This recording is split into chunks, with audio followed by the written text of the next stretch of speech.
Boa noite. Olá, eu sou Dayana, sou consultora de amamentação e hoje a gente vai conversar sobre alimentos que devem, que podem ser, que devem ser evitados na gestação e na amamentação. Vou conversar com a alergologista Cláudia Plett, que já deve estar chegando, e a gente vai tentar entender se o que a mãe ou o que a mãe come e que causa algum desconforto no bebê, tá? Enquanto ela não entra, quero saber, quem já está chegando aí, se já se inscreveram na... Oi, Cíntia. Oi, Cláudia já chegou. Mas estava perguntando se vocês já se inscreveram na série Iceberg. Clica no link da bio, que já vai começar daqui a 3 dias, na quinta-feira, tá bom? Deixa eu convidar a Cláudia aqui para entrar com a gente. Oi, Veca. A Veca já está comigo. Ela não só se inscreveu na série, como ela já está na expedição. Oi, Cláudia, boa noite. Oi, Dai, boa noite. Como você Tudo está, bem, meu querida? amor? Tudo Seja bem-vinda. bem? Tudo bem, Tudo obrigada. Obrigada ótimo. pelo convite. Estou muito Ah, eu que feliz de estar agradeço por aqui você para aceitar. Eu que agradeço por ter um você papo bem aceitar, né? Numa legal. noite de segunda, eu tô bem perdida no tempo, hoje é segunda, né? Eu sei que você está super ocupada também, né? Tirou esse tempo para estar aqui com a gente. Te agradeço demais. Imagina, mães, a gente está sempre ocupada, mas a gente adora Pois é, levar diz que agora informação. não Está é. dando um pouquinho de microfonia, né? Tá Tá dando falhando um microfonia para pouco. você? Tá? Deixa eu tirar. Tá- Tá melhor Você está me ouvindo agora? bem agora? Estou te ouvindo bem. Ótimo. Eu ia falando que agora a gente não diz mais que tem jornada dupla ou tripla, é jornada contínua, né? A jornada das mães, porque a gente não para em nenhum momento, então não tem como quantificar essa jornada aí. Quem está entrando aí, quem já está aí, gente, boa Exatamente. noite. Vocês estão ouvindo bem? Estão vendo a gente legal? Não sei se a minha internet hoje vai me deixar na mão, que da última vez ela estava meio ruim, mas vamos lá. Cláudia, então eu queria que você se apresentasse, né? Falasse com o que é que você trabalha, qual é a sua especialidade. Ok, vamos lá. Eu sou pediatra, alergoimunologista e desde que virei mãe, uma apaixonada pela promoção de saúde e em especial do comportamento infantil saudável. E aí nisso, claro que o aleitamento materno leva muitos por cento, e aí claro que sou apaixonada pelo aleitamento materno e conheci daí, né, nesse contexto, a gente em uma roda de conversa conversando sobre isso e me encantei pela super mulher e o super trabalho que ela faz. E nessa busca, assim, de tentar encontrar a forma mais leve de ajudar mães e pais nessa caminhada, né? E a gente vinha conversando sobre o que, que a gente podia trazer de interessante, e você me colocou que tinham sempre bastante dúvidas, algumas dúvidas sobre a alimentação materna, né? E aí acho super um tema super Isso. interessante, porque tem muito mito ao redor, então o que a gente puder fazer hoje para aproveitar o tempo para desmistificar vai ser muito legal. Nossa, vai ser muito importante, porque eu recebo muita cliente, Cláudia, que está, né, em aleitamento materno exclusivo, então, que se preocupa se o que está comendo é o que está causando a cólica no bebê. E aí vai alguns pediatras que começam a mandar cortar tudo, tipo, a gente vai conversar sobre isso aqui, a gente sabe que bebês têm cólicas, né? Mas quando você associa a cólica sempre com algo que a mãe comeu, tudo que a mãe comer em algum momento vai estar associado a alguma cólica, porque o bebê ele vai ter esses desconfortos, né? E aí vai começa a cortar tudo das mães. E eu acho que tem um viés muito cultural aí, essa coisa do controle do corpo da mulher mesmo, né? Assim, em todas as fases, em tudo que a gente faz, tem sempre regras do que a gente pode, do que a gente não pode. Então é muito fácil a gente dizer para uma mulher, não, você não pode fazer isso, aquilo outro é muito simples. Hoje o que a gente vai conversar aqui é disso tudo, o que é que tem embasamento científico, né? O que é que está comprovado de que realmente faz mal, o que é que realmente, e em que circunstâncias a gente vai tentar, né, evitar isso. Então eu queria começar já trazendo essa coisa da cólica, né? O que é a cólica do recém-nascido? O que é que causa? Né, de onde é que vem isso? Então vamos lá, começar pela cólica. Olha só, esse conceito de cólica vem sendo extremamente discutido nos últimos anos. Esse conceito surgiu na década de 50, em 1954, em que um médico olhou e falou: olha, tem bebês que choram mais do que o normal, né? E eu acho que ele está sentindo cólica, né? Ele, em geral, é um padrão de choro estridente e que ele faz movimentos de contorcer um pouco a barriguinha e braços e perninhas nesse sentido. E aí ele falou: eu acho que é cólica. E esse conceito, a rigor, ele fala num bebê que chora mais do que 3 horas por Mais do dia. que, mais do que o que falhou para mim. 3 horas, 3 horas Nossa. por dia, esse conceito lá de 1954.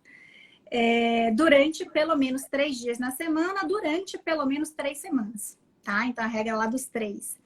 E até hoje a gente ainda leva em consideração isso que esse médico, né, na década de 50, pensou. E hoje a gente se questiona muito. Esse choro desse bebê, a gente sabe que sim, tem bebês que choram muito mais do que outros. E a gente se pergunta muito isso. É realmente cólica intestinal? Né? É um bebê que Uhum. nasceu há pouco tempo, que, claro, ele não sabe se comunicar, a forma dele se comunicar é através do choro, assim como muitas vezes é uma mãe recém-nascida ali, enquanto mãe, e que também ainda está aprendendo a identificar o que, que essa criança quer, o que, que essa criança precisa. E hoje foi interessante, eu estava pensando sobre a nossa live, e a minha bebê já tem 2 anos e meio.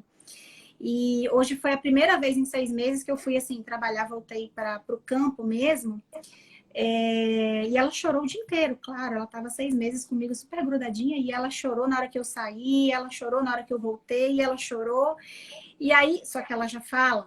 Então, claro que eu entendi, e eu entendi, conheço muito bem ela, sei a nossa realidade. Então, eu entendi, ela tá irritada porque eu estava fora, naquele momento foi sono, ali foi fome. E aí eu imaginei, nossa, imagina se ela, né, fosse uma bebezinha recém-nascida, sentindo tudo que ela tá sentindo. E aí eu ia olhar para a cara dela e dizer, nossa, você tá com cólica. E de repente pensar num remédio ou pensar em, E a né, gente tirar tem um. isso, tem isso que você falou, né, de ser uma mãe recente, de ser um bebê que está recém-chegado no mundo, e numa cultura que não aceita que esse bebê é dependente de colo. Que colo para ele é contato físico e significa sobrevivência, né? A gente tem uma cultura que vai de encontro a tudo isso. E aí o choro, eu fiz uma live só sobre choro, né? Uns tempos desses atrás, tá aí no Sim. IGTV. É a forma de comunicação, então tudo de necessidade. Tem alguém falando aqui que achava que sempre era fome, porque essa cultura também de sempre achar que se o bebê está chorando, ele está chorando com fome, como se o bebê não sentisse, não tivesse mais nenhum outro tipo de demanda. E isso gera dentro da amamentação um monte de problema, né?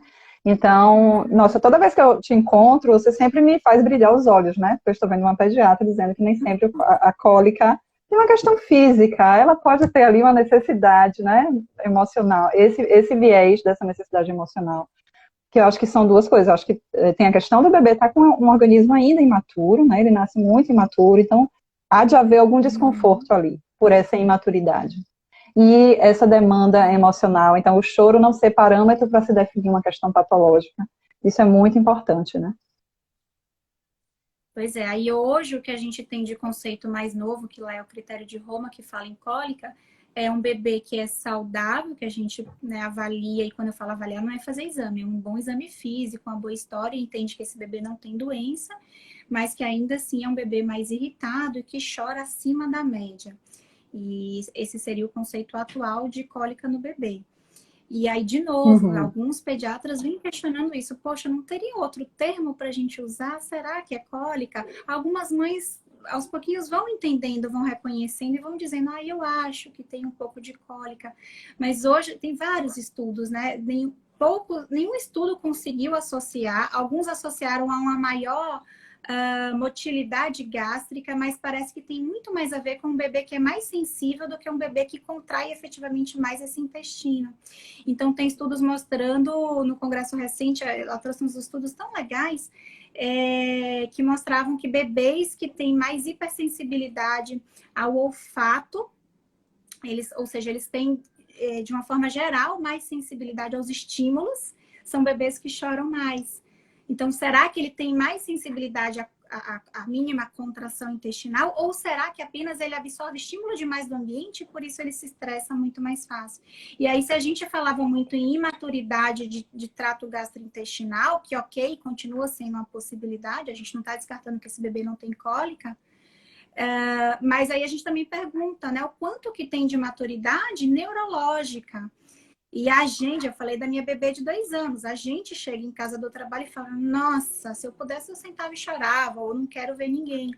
Então, o mais clássico da cólica é esse bebê que chega ali no final da tarde, né, por volta de 4 ou 5 horas, a hora da bruxa, e chora, e Isso. chora, e chora. Então, assim, e aí, o quanto é cólica, o quanto ele está cansado e não sabe lidar com o sono. Nossa, quantas pessoas adultas são assim. Ou o quanto é uma fase em que, de repente, pode ter um pouquinho de hipoprodução mesmo e que talvez a gente só precise oferecer mais livre demanda ainda nesse momento. A minha mais velha, ela foi uma bebê que ela tinha assim, mais necessidade de atenção e de sucção. E acho que qualquer um teria dito, é cólica, claro que é. Da 4h30 ela começa a chorar. E aí eu fui tentando entender isso nela, e aí eu fazia assim, olha, gente, dava 4h30, eu falava todo mundo, minha sogra, minha mãe, meu marido, vai comprar o pão, vai passear, me deixa aqui, eu e ela. E aí ficava eu e ela mamava, mamava, mamava, chorava, mamava. E, na verdade, assim, provavelmente, o que ela tinha necessidade muito grande? Da chamada autorregulação. Né? E a gente acha que esse choro, no contexto de maturidade neurológica, possa estar muito associado a essa imaturidade de autorregulação, e que parece que sim, alguns de nós nascemos com maior necessidade de estímulo físico, de sucção, ou enfim, de colo, do que outros para essa autorregulação, né? Uma coisa que eu sempre digo é que cólica não tem hora marcada, gente. Se a cólica só do final da tarde, não tem. Como é que um desconforto, né, gástrico, decorrente de uma alimentação da mãe, ou enfim, ia ter o horário certinho do final da tarde? Então, eu acho que a teoria mais aceita mesmo é essa do efeito vulcão, da hora da bruxa. É um bebê que não conseguiu, de repente, tirar todos os cochilos que precisavam. E aí chega no final da tarde, aquilo ali já está acumulado mesmo. E foi nessa aí que a minha filha dormia no colo até os 9 meses. Foi como acabou a hora da bruxa. Enquanto eu tentava, durante o dia, colocar ela no berço, dormir, aquele berço que tem espinho, né? Você bota, acorda, aí tira, aí bota no carrinho, aí tira. Era a hora da bruxa, era efeito vulcão todas as noites. No dia que eu entendi isso, eu falei, não, ela precisa dormir bem durante o dia. Ela dorme bem no meu colo, eu estava em casa, né, de licença maternidade. Ela dormia 2 horas no meu colo, eu sentava vendo série, e nunca mais ela teve efeito vulcão. Então, assim, E não cadê, né, a remédio não. cultura, em culturas, pois é, nunca tomou remédio para cólica.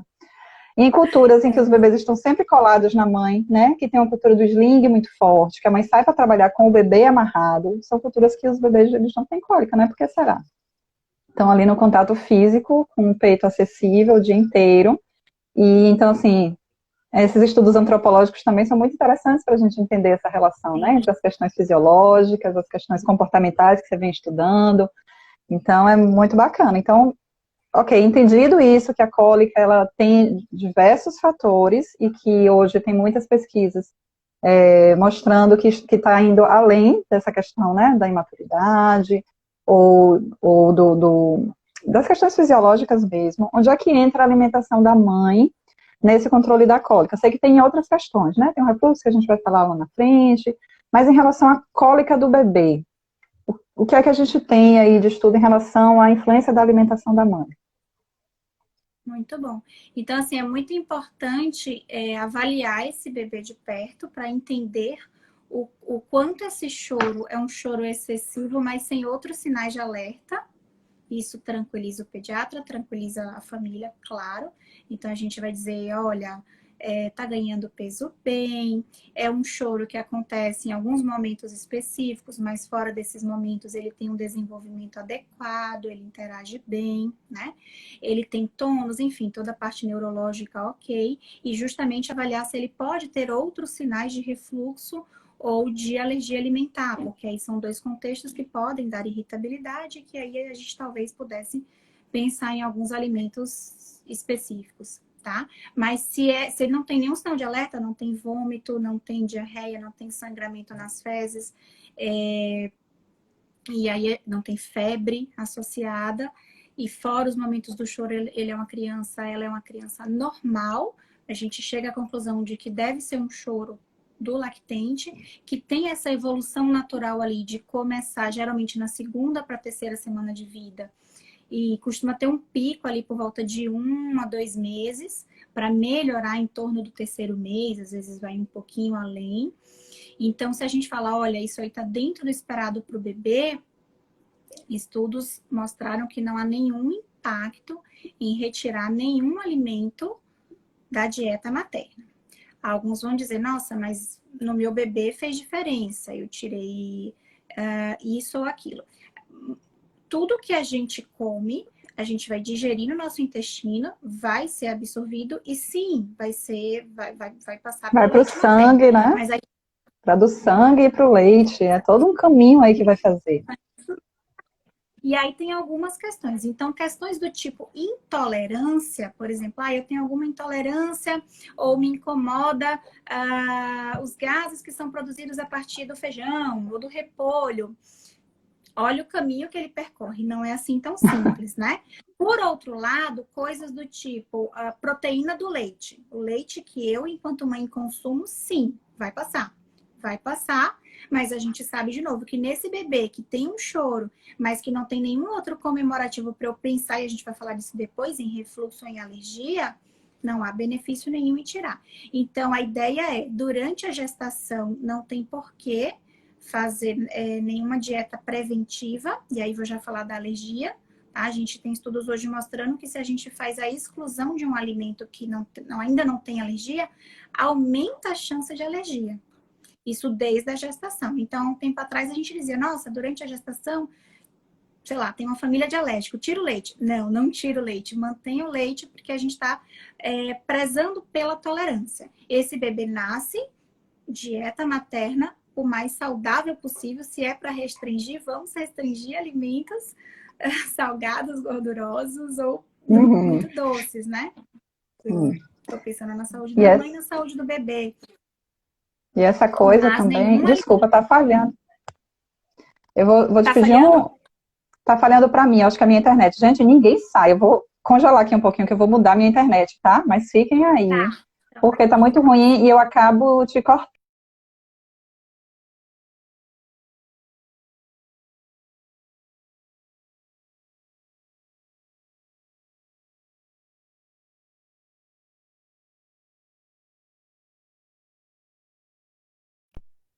Oi, vocês estão me ouvindo? Oi, voltei? Voltou. Tava aqui falando, não sabia se estava aparecendo ou não, mas agora tá melhor. Porque estava com delay, aí eu não sabia que você tinha terminado de falar, eu falava em cima do que você estava. Acho que agora vai ficar bom. Tá ótimo. Pronto. E o que eu ia falar, Cláudia? A conclusão foi essa de que essa mãe que está amamentando, ela não deve, a priori, excluir nenhum alimento da dieta, tá?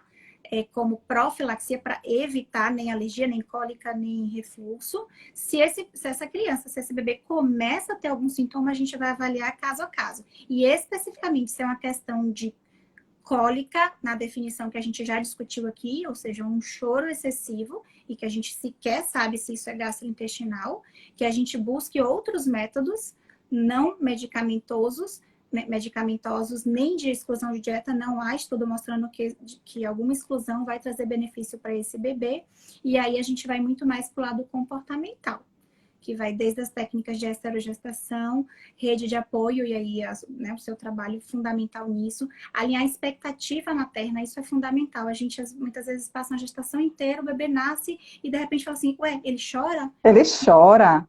Para quem ainda não sabe, porque eu estou falando isso todos os dias. Gente, de 1º a 9 de outubro, eu vou fazer uma série de encontros só para a gente conversar sobre o que é esse iceberg que a gente não enxerga. A gente só vê a ponta ali até o nascimento e a gente não sabe o que está por baixo. Bebês choram. E, assim, é muito subjetivo essa coisa. Eu comi uma coisa e o bebê sentiu. Você está sentindo só pelo choro? O bebê vai chorar. Eu parei, eu digo por mim. Logo no início, né, quando o Luna nasceu, teve uma época que eu parei de comer batata. Por quê? porque ela teve uma cólica num dia e a única coisa diferente que eu tinha comido era batata. Eu cortei batata não comia nada com batata. Depois eu aprendi o que era efeito vulcão, eu entendi que ela chorava, e aí eu fui perceber que naquele dia, aquele choro era de efeito vulcão. E eu tinha cortado a batata. Imagine se todo o choro dela eu fosse cortando coisas que eu tivesse achado na minha cabeça que era o motivador da cólica, né? Então isso é muito subjetivo. Bebês choram por diversos motivos, né? Primeiro que eles choram, e segundo que eles choram por muitos motivos, porque é a forma que eles têm de comunicação mesmo, né? Você falou aí do refluxo, Cláudia, eu acho que tem essa diferença, né? A cólica é uma coisa, existe sim um refluxo, que é fisiológico, tem refluxo patológico. Fala pra gente um pouquinho sobre isso. Isso. Aí, se a gente vai falar do refluxo, primeiro existe o refluxo fisiológico. O que que é isso? Praticamente todo bebê tem algum grau de refluxo, porque ele tem uma anatomia que propicia isso. Né? Ele vive deitado, ele tem pouco tônus, ele é mais molinho, ele não tem o esfíncter ali muito bem fechadinho, que fica imaturo abrindo o tempo inteiro, e é uma dieta completamente líquida. Então, se nós estivéssemos no lugar dele, a gente já está refluindo uma loucura. E tudo bem, quer dizer, esse refluxo, ele em geral não é ácido, em geral, ele não traz grandes sintomas. A gente cansa de ver bebês que são chamados regurgitadores felizes. Incomoda a mãe porque suja a roupa, claro, porque preocupa, né? Mas na hora que ela entende que tá tudo bem, veja bem, se isso não, se é um regurgitamento que não está associado à irritabilidade, à perda de peso. Antigamente a gente frisava só na perda de peso, hoje a gente sabe que sim, existem refluxos que o bebê não precisa perder peso para a gente se Mas preocupar. incomoda, né? Que está associado àquela irritabilidade com um refluxo, uma regurgitação mais importante, Uma coisa que eu sempre, que eu observar. sempre, que eu sempre falo para elas, Cláudia, é a diferença do bebê regurgitar e do bebê vomitar, porque às vezes é um volume tão grande que elas ficam preocupadas, meu bebê estava vomitando. Aí eu pergunto, mas ele fez força? Quando a gente vai vomitar, a gente faz a força, né? Tem a ânsia do vômito. O bebê que regurgita, ele simplesmente aquele leite sai ali. Como uma Exatamente. garrafa, eu sempre falo com elas, o diafragma dele, como não é bem desenvolvido, é como uma jarra aberta. Tipo, se você virar, vai derramar. E se ele mamou muito, ele vai regurgitar muito, porque é o controle também que o corpo faz, né? Às vezes o bebê mama, tá ali no peito, que não é só alimento, né? O peito é tudo. E ele acaba ingerindo muito e ele vai colocar para fora. É um equilíbrio que o corpo faz também, né? É um mecanismo de equilibrar. Mas se ele não está fazendo força, se ele não se incomoda, ele não demonstra, né, irritabilidade, incômodo, tá tudo bem, né? Na maior parte das vezes. Exatamente. Então, nesse refluxo fisiológico é isso. É um bebê que tem retorno gástrico, mas que ele vai chorar, porque a gente já viu que o bebê chora, mas que ele não é um bebê irritadiço, que ele tem um sono dentro do padrão esperado para a idade, que ele vem ganhando peso, tudo bem. Esse refluxo patológico é no momento em que, acho que ele não está te chamando, você quer, vai lá, a gente está tranquilo. É. Filha, você precisa muito de mim? Tá, você me chama nesse instante. Eu vou ter que ir daqui a pouquinho. Na hora que ela me chamar de novo, eu vou ter que dar. E Mas aí, pode esse falar. refluxo patológico que muda é exatamente isso. É quando a gente tem essa irritabilidade, esse desconforto mais importante associado a essa regurgitação, sinais de alerta, vômito, muda completamente, o bebê faz esforço, ele se sente mal antes, ele faz a contração para vomitar e se sente mal depois também, diarreia ou sangramento nas fezes. Então, nesse contexto em que a gente fala, nossa, pode ser um refluxo patológico, não existe nenhum exame, tá, pessoal? Nenhum exame, ultrassom, nada disso faz sentido. Endoscopia a gente não vai fazer no bebê. Então, a ideia é realmente a gente, primeiro, medidas posturais. Parece meio bobo, né? Mas isso é bem frequente. A gente não percebe o quanto o bebê não tem o nosso tônus mesmo. Então, a gente coloca aqui para gorfar e a barriga vem no nosso ombrinho e eu tô apertando essa barriguinha. Ou eu coloco ele de imediato no berço, ou boto para trocar e dobro a perninha. Então, a gente precisa respeitar essa anatomia desse bebê. Então, são todas as medidas de comportamento, de técnica da gente manter ele mais elevadinho, menos apertado. E se em 1 ou 2 semanas ele continua com esses sintomas e mais irritados, daí hoje, antes de pensar em medicamento, tá? Que antes tentava-se alguns medicamentos, hoje a maioria deles está praticamente proscrito. Aí, nesse caso do refluxo patológico, que não melhora com medidas ambientais, a gente pensa sim em associar isso a um tipo de alergia alimentar e aí, disparado, alergia ao leite de vaca, né? Então, o Pronto. que significa que esse bebê que está no peito vai manter o peito, e aí, com a orientação, né, de um pediatra junto, ele vai orientar essa mãe para a gente fazer um teste terapêutico de retirar da dieta materna leite e derivados. Não adianta a lactose, nesse caso tem que ser o leite. É muito raro. Cláudia, eu vou te deixar explicando essa parte, porque eu sei que isso aí, né, você tem o que falar em relação à retirada, depois a reintrodução, para realmente avaliar, porque a gente sabe que muita mãe fica com medo de reintroduzir depois, então eu queria que você falasse um pouquinho disso enquanto eu vou resolver aquela questãozinha aqui. Volto já. Vai lá. Então, nesse contexto, o que a gente orienta? Se é um refluxo patológico, medidas comportamentais, 1 a 2 semanas não melhorou, a gente reavalia e aí, antes de pensar em medicamentos, que hoje cada vez menos a gente prescreve para o refluxo, a gente pensa realmente em restringir da dieta materna o leite. O leite é o principal alimento alergênico no primeiro ano de vida, tá? Então, o leite que a mãe consome passa. A gente já comentou aqui que não é para retirar de uma forma profilática, mas num contexto de diagnóstico como esse, sim, a gente orienta. E aí, o que é mais importante? Isso vale, inclusive, Carol está falando que morreu de medo. Sim, a gente tem medo, é natural. Isso vale para todas as situações, tá? Isso vai valer lá na cólica. A gente falou que não tem evidência em retirar nada, mas, por exemplo, coincidiu, eu comi a batata, deu cólica. Eu achei que irritou. Tira 1 a 2 semanas, mas reintroduz. Porque aí a gente vai justamente ver o quanto foi coincidência, o quanto foi o pico de estresse, tá? E da mesma forma vai ser no refluxo. A gente pode pensar em retirar, e aí é só o leite de vaca, não é para sair retirando 1000 coisas da dieta materna, tá? E 2 semanas depois, no máximo 4, a gente reintroduz.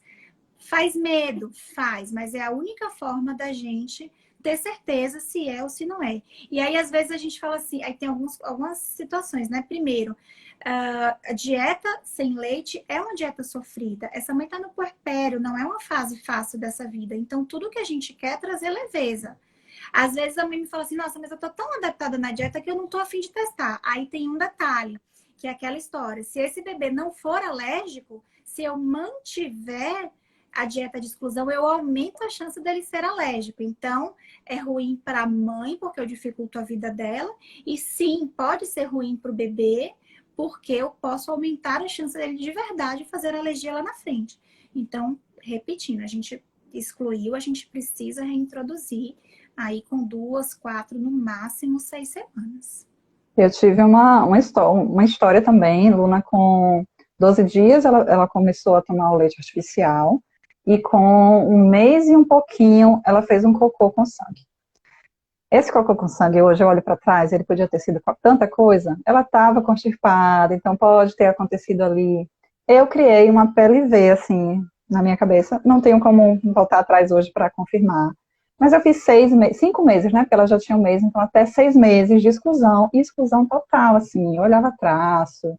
Então, assim, cortei tudo. Levava minhas marmitas quando eu ia para casa de família, sabe? Como foi para Então, você passar por isso, você enquanto dieta? nossa, meu puerpério já era tão difícil, minha amamentação já era tão difícil, mas aquilo ali para mim virou uma coisa, enfim, aí eu ia na médica, na gastro, mas não tem o exame, né? Então fazia, os exames são muito duvidosos, então eu fiz a retirada, e com 6 meses a gente ia viajar, ia fazer uma viagem longa, não ia dar para eu ficar levando marmita, não ia dar para... E ela não tinha, né? Supostamente não tinha grandes sintomas, era mais gástrico, porque tinha muco no cocô. Gente, tem muco, né, no cocô de bebê, enfim. E aí, com 6 meses, reintroduziu e não teve nenhuma reação. Então, assim, fica aquela dúvida, né? Ela teve uma alergia que curou até os 6 meses, porque é possível, ou ela não teve nada, e por eu não ter reintroduzido cedo, eu não fiz essa confirmação, sabe? Então, isso é muito importante, a gente precisa ter um acompanhamento realmente, porque, assim, tanto não dá para a gente subnotificar um diagnóstico, né? Então, mas hoje tudo é alergia. Sim, porque hoje se identifica mais, antes não identificava. Antes era aquela coisa, só sobrevivi porque tinha leite de cabra, não podia tomar leite. E o que era isso, né? Então, tantas histórias que a gente ouve, e hoje a gente tem o diagnóstico, então isso é muito importante. Então, tanto é importante a gente diagnosticar corretamente, quanto é importante a gente se propor a afastar também o diagnóstico, né? Então, essa coisa da reintrodução, é muito, dá medo mesmo, a gente não quer, né, ficar com aquela tensão, mas é super necessário. Tem algumas perguntas aqui, Cláudia, deixa eu voltar. Carol falou isso. Lívia perguntou como identificar o padrão do refluxo fisiológico, né? Como fazer essa diferenciação do que é fisiológico e patológico. Só um resuminho que eu sei que você já falou, né? O refluxo fisiológico é o bebê que regurgita e está bem. Obrigada. Incomoda, a gente fica preocupado, e aí faz parte daquilo de alinhar expectativas e entender que faz parte, né, da anatomia desse bebê e tá tudo bem. O patológico, até um tempo atrás a gente falava muito do peso, não ganha peso. Hoje a gente sabe que não precisa tanto, o bebê pode às vezes até estar ganhando peso, mas tem irritabilidade associada, altera muito o sono, é aquele bebê que irrita muitas vezes durante a mamada, porque ele pode ter incômodo durante a mamada, ou pouco tempo depois, na verdade isso pode levar até 2, 3 horas. O esvaziamento gástrico demora aí até 3 horas nesse bebê. Então, esse bebê a gente pode avaliar uma questão de um refluxo patológico. Eu vou aproveitar que você entrou na alergia alimentar e vou...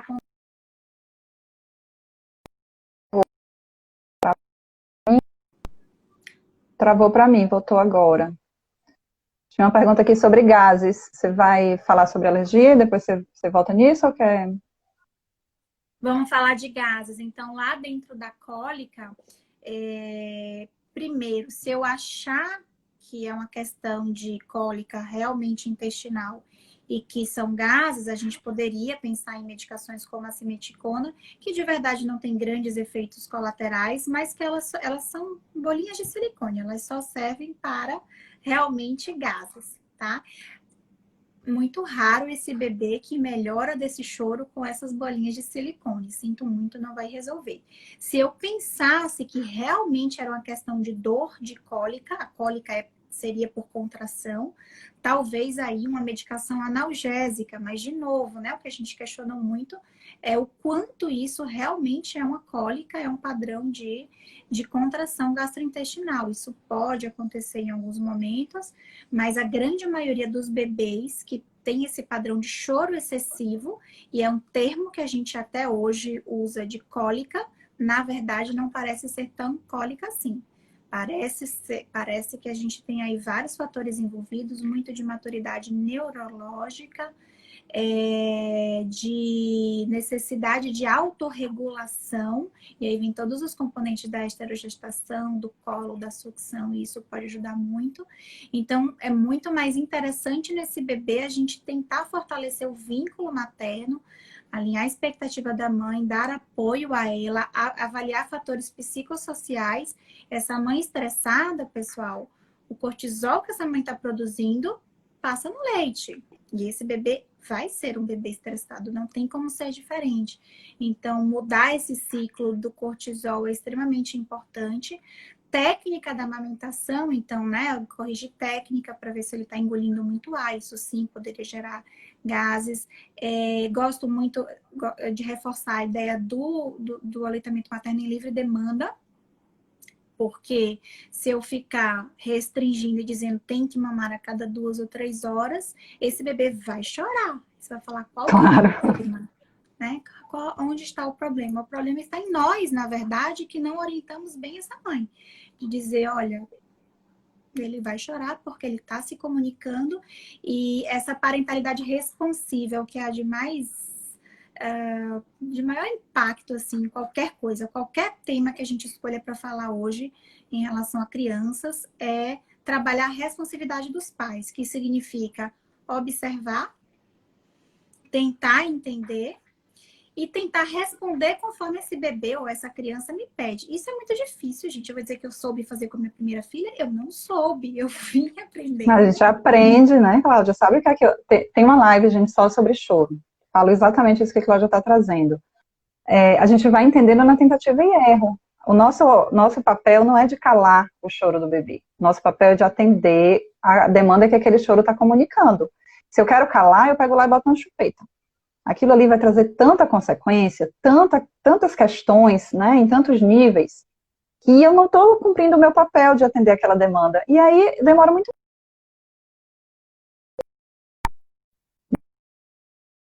Voltando. Falhou um Voltamos. pouquinho, mas é Isso. isso mesmo. E isso é muito interessante, assim, eu vou pegar só o gancho da parte comportamental da coisa. Se eu pego esse bebê que chora, e muitas vezes esse choro me irrita por N motivos meus, psicológicos ou não trabalhados durante a gestação, né? De ter que suprir, de sofrer porque ele está sofrendo, de achar que ele está sofrendo, ou enfim, eu preciso calar esse bebê. Qual a mensagem que eu dou para esse bebê? Olha, não fala, o mundo não quer que você fale. Quando eu posso tentar me trabalhar para fazer o movimento contrário, de dizer, você quer falar, você quer me dizer alguma coisa, o que que você quer me dizer, o que que você está sentindo, o que que você está precisando. E de verdade, nesse movimento de conversar, a gente conversa com a gente, conversa com o bebê, a gente vai entendendo, o bebê vai mostrando para a gente, e isso é uma forma de ajudar nessa autorregulação desse bebê, que tem muito de sucção, tem muito de colo, mas sim, tem muito da gente partir, a gente enquanto cuidador, partir do nosso estado basal sem estresse e mais calmo e tentar fornecer isso para ele. Isso é muito interessante, né? E isso que você falou da regulação, é lindo, né? Da regulação, o bebê se regula muito pela expressão facial, né? Não só os hormônios, né? O que a gente libera, mas a nossa expressão facial. Ele ainda não tem ferramentas para ler o mundo, então ele lê a partir do que a gente está mostrando. Então ele reconhece se a gente está tensa, ele reconhece se a gente está tranquila. E por isso que, assim, a coisa, ai, não pode ficar triste, porque o bebê vai sentir. Gente, não é uma coisa da aura, assim, né? E assim, tudo bem se o bebê sentir também, ele é humano, a gente é humano, tá tudo bem. Os sentimentos estão todos ali para serem sentidos e compreendidos e atendidos, né? Então, Na verdade, a gente vê até isso é muito legal também, a gente vê o contrário. Se tem uma teoria de Laura Gutman que fala muito isso, o quanto o poder do discurso materno, o livro é exatamente esse, o quanto se eu tô triste e eu falar para esse bebê, eu tô feliz, viu? Eu tô feliz. Ele vai entender que a felicidade é a tristeza. E ele vai crescer achando que ser feliz é estar triste. Então, muito pelo contrário, faz parte da nossa função enquanto mãe, enquanto educadora, enquanto reguladora, o tempo inteiro, a verdade, sempre a honestidade. O respeito sempre passa pela honestidade. Então, dizer, olha, hoje mamãe tá triste, hoje mamãe tá cansada pra caramba, hoje mamãe não tá bem. E se eu tiver outro cuidador para me ajudar, claro que eu vou compartilhar, mas às vezes não tem, e tudo bem também. E a gente vai falar, olha, é isso, mamãe hoje não tá legal, eu preciso que você me ajude, eu vou te ajudar, a gente vai um ajudar o outro. não é Isso, nada com você, né? Porque a criança também se coloca muito nessa posição de achar que é ela que está, né, fazendo alguma coisa, então sempre reafirmar. E, gente, isso de conversar com criança é desde bebezinho. Às vezes ele não está entendendo verbalmente, mas ele entende a voz, ele está ali. E você está se educando para conversar com essa criança. Não adianta essa criança já com 4 anos você ir aprender a conversar com ela se você não treinou isso desde bebezinho, né? Então você informar para a criança o que é que você está fazendo, você pedir licença para limpar a criança, você está o tempo inteiro conversando mesmo com ela. Quando ela tiver com 2 anos, com 1 ano e pouco, com 2 anos entendendo tudo, você já tem esse hábito, né? E isso é fundamental, né? Explicar e conversar é muito importante. Paula está aqui dizendo uma coisa linda. Cheguei ao consultório de doutora Cláudia com meu filho na época, com 5 meses, desesperada, sem saber o que fazer. Ela me acolheu, me acalmou de uma forma que eu nunca esquecerei. Paula Mendonça. Ah, que delícia, Paulinha. Dois pequenos lindos. Aí vamos falar de alergia alimentar, senão não dá tempo. Só Vamos, a gente tem 20 minutos. um abraço, Paulinha. Então, Só uma coisinha rapidinho, Cláudia, só pra gente não deixar a Ju sem resposta, ela perguntou do Colic Calme. É a mesma coisa da simeticona, assim, em termos de avaliar, como é? não, então, quando a gente fala do cólico, então, assim, existem, pode falar, né, o nome, enfim, Pode, todo mundo é responsável antes aqui. o colikides, que agora virou o colides, né? Aí a gente está falando de probiótico. O que, que é isso? É dar bactérias do bem.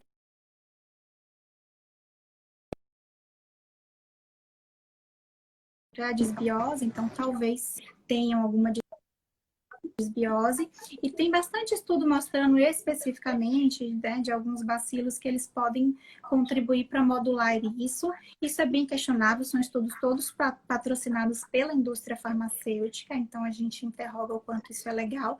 Tem um estudo grande que depois mostrou que não parece que fez real diferença em termos estatísticos, tá? E outra coisa, se a gente pensa em bebê com aleitamento materno exclusivo, eu acho que não faz sentido, porque o leite materno tem tudo o que o bebê precisa para fazer esse Então, equilíbrio. teoricamente, esses estudos que foram financiados pela indústria foram também, principalmente em pacientes de aleitamento materno exclusivo, mas é exatamente o que Dai trouxe. Então, assim, não tem nada melhor em termos de pré-biótico e de probiótico do que aleitamento materno, tá? E a gente nem tem tanta segurança assim para prescrever.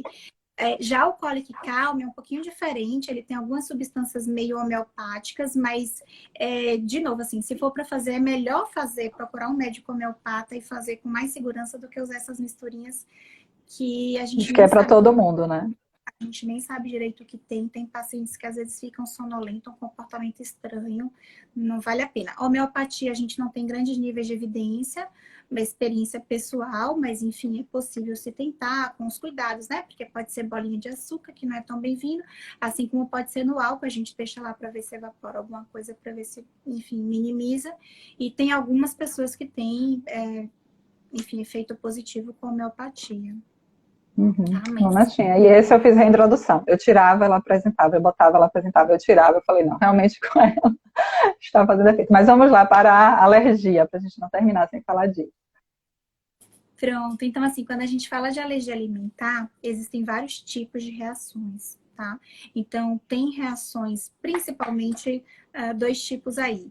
Um é o tipo clássico que faz urticária, angioedema, é a reação mais perigosa, que é o que pode dar anafilaxia, por exemplo. Esse tipo de reação é o que a gente mais teme, tá?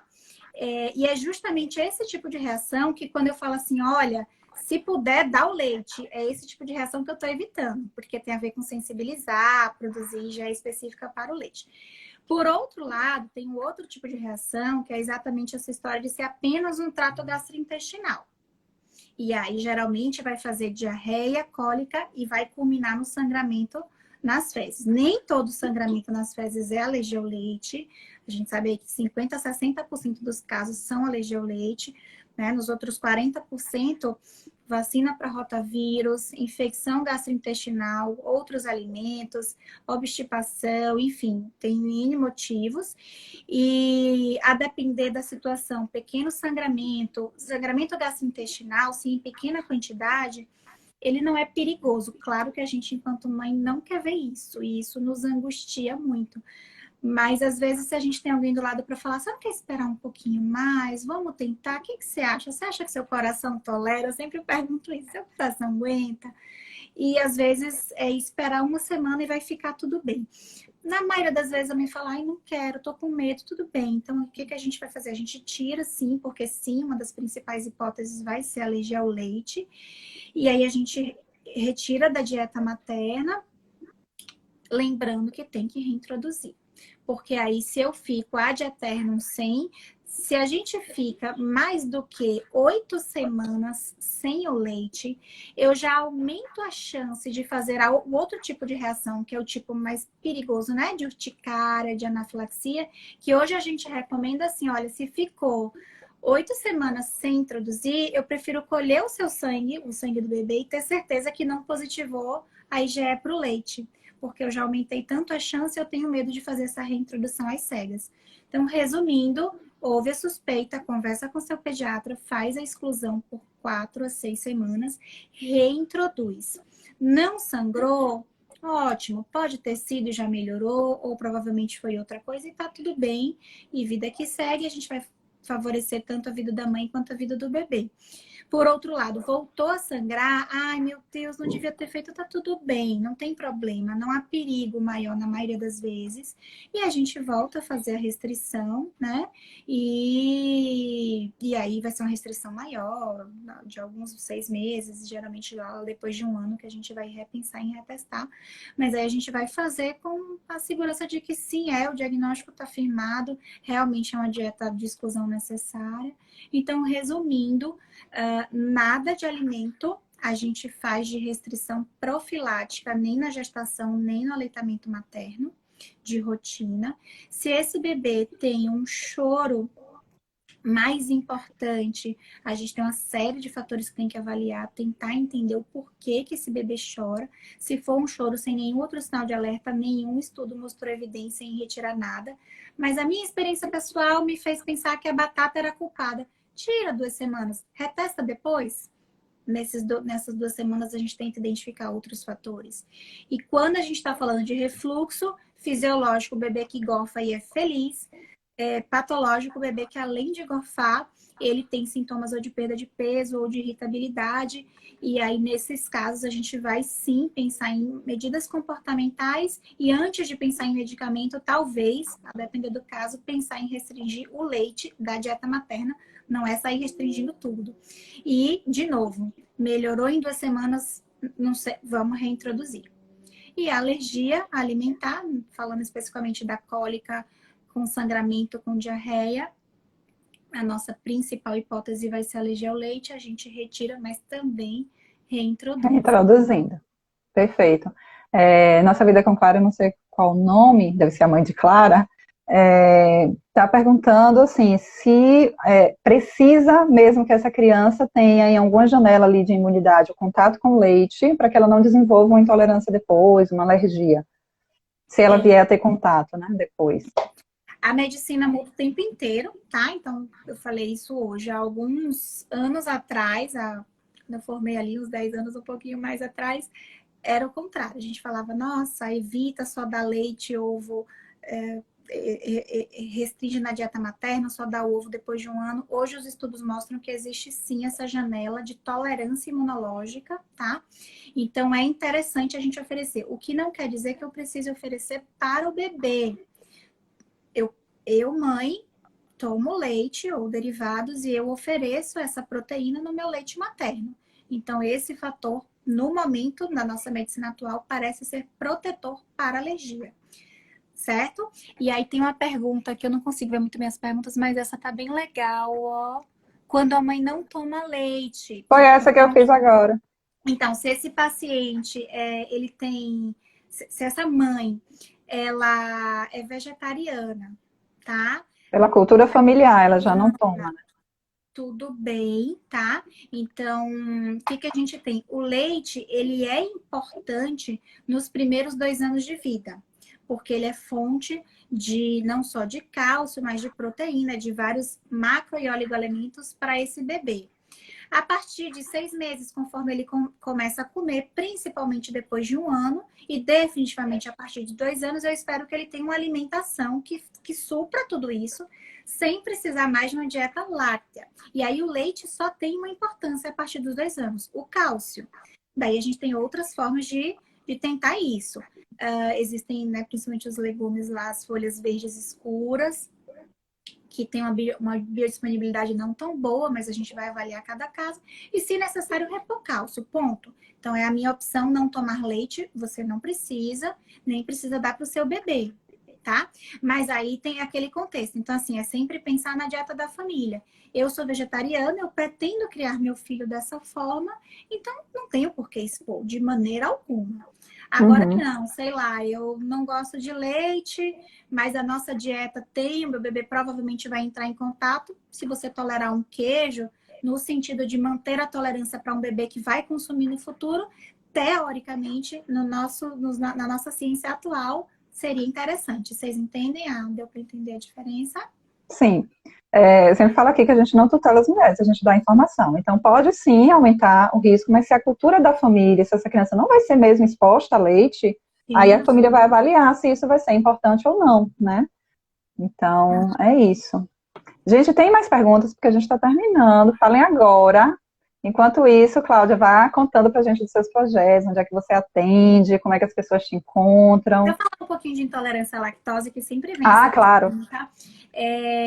Intolerância à lactose, pessoal, é uma outra situação que não é refluxo, não é alergia, não é alergia imediata, nem é alergia com sangramento.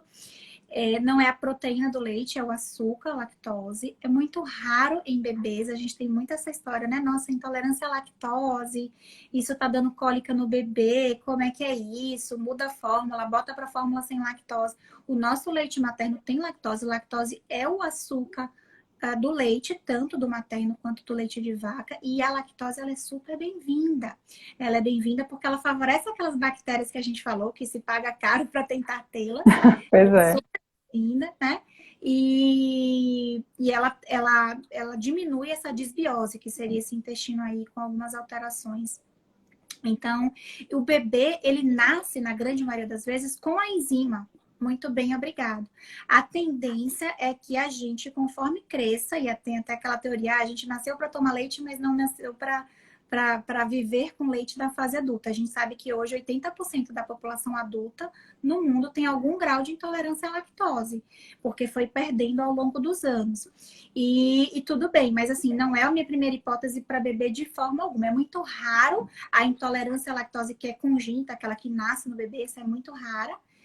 Existe a intolerância à lactose no bebê secundária, do tipo, eu fiz um rotavírus, fiquei lá com aquela diarreia pelo rotavírus ou até pela vacina, e aí danificou meu intestino, e eu fico, sim, algumas semanas, às vezes a gente precisa tirar a lactose por 2 semanas até o intestino melhorar e voltar. Então, de novo, voltar. Não dá esse diagnóstico de intolerância à lactose em bebê, que é muito difícil, e a gente prejudica muito esse bebê, né?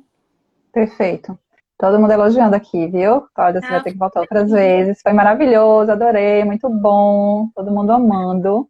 Mas, gente, muito. Cláudia tá super ativa também agora no Instagram, voltou ativa, o canal tá muito legal, né? O perfil. Então, sigam lá também, vou deixar o arroba aqui na descrição da postagem. E onde é que você atende aqui em Salvador? Eu atendo no Hospital da Bahia e agora na Canto Encanto, que é uma clínica linda, um projeto legal multiprofissional. E estou à disposição. Qualquer dúvida, podem me mandar mensagem inbox, fico à disposição para ajudar. E agradeço imensamente a oportunidade, o Nossa, convite, a noite foi uma delícia. eu que agradeço. E E deixar quero, a última mensagem aí. Eu acho que o mais importante nisso tudo é, claro, profissionais. Ninguém tem obrigação, enquanto mãe, de saber o que é um refluxo do bem e do mal, o que é uma alergia, o que mas, assim, se profissionais bom, assim, competentes na área são importantes, mas, acima de tudo, buscar rede de apoio e buscar observar seu filho. Todas as informações aqui nada valem como uma regra. Cada criança é uma criança e o nosso papel enquanto educadores é realmente tentar entender a gente enquanto mãe recém-formada, quer dizer, recém-formada não, porque vai para a vida inteira, né? Cada fase que a gente chega, a gente fala, nossa, mudei de fase, tá mais difícil que a outra. Então a gente vai se descobrindo e a informação ajuda, mas reflexão também. E observar. Então, observar essa criança e tentar responder ao que ela realmente precisa faz toda a diferença para tornar mais leve para a gente e para a gente propiciar a formação desse ser, que é o que a gente mais quer, né? Dizer que vai ser um adulto no seu pleno potencial e capaz de fazer e acontecer. vocês entendem, gente, por que que eu amo uma pediatra? É difícil, a gente tem que amar. Muito obrigada. Eu quero falar assim, muito provavelmente não tem muita gestante aqui, porque a gestante ainda nem pensa que o bebê pode ter cólica, pode sentir desconforto, pode ter refluxo. Mas se vocês conhecerem gestantes, peçam para ir lá no meu perfil, clicar no link da bio e se inscrever na série Iceberg, que a gente vai desvendar aí o que é que tem depois do nascimento, que o nascimento é só aquela pontinha ali do iceberg. E isso ajuda tanto depois, quando a gente está no puerpério, a gente saber como é um bebê, como é que ele se comporta, e o que é a amamentação, e o que é que vem nesse puerpério, todas essas questões emocionais, né? O que é que acontece com a gente, depois do nascimento? Vamos conversar sobre isso de 1º a 9, tá bom? Esse seu projeto é maravilhoso e assim, não é só o que a gente acha. Claro que a gente, enquanto mãe, sabe que se tivessem nos falado isso antes, teria nos ajudado muito. Mas tem estudos mostrando exatamente isso, o impacto que tem a informação durante a gestante. Prévia. Ai, linda! Ou logo Aí. no primeiro mês, tem impacto, gente, impacto muito positivo em todas essas coisas que a gente trouxe aqui, inclusive na cólica do bebê, tem cada estudo lindo, tem estudo mostrando o quanto fortalecer essa relação de vínculo materno-infantil durante a gestação, ensinando músicas que se cantem durante a gestação, que estudo lindo, e esse bebê que nasce, essa mãe já tem esse vínculo e continua cantando essa música que ela contava. Ah, que lindo! Teve impacto em reduzir a chamada cólica, o choro excessivo do bebê. Olha que fantástico. Questão cultural é tão forte, né? Gente, eu vou ter que finalizar, porque eu tô morrendo de medo dessa live não ficar salva. Eu não vou poder deixar que isso aconteça. Então, Cláudia, muito obrigada. Foi um prazer enorme. Gente, muito obrigada por vocês terem ficado aqui até agora, por terem assistido. Compartilhem a live, vai ficar salva no IGTV, tá bom? Beijo. Beijo, obrigada, pessoal. Um beijo, beijo.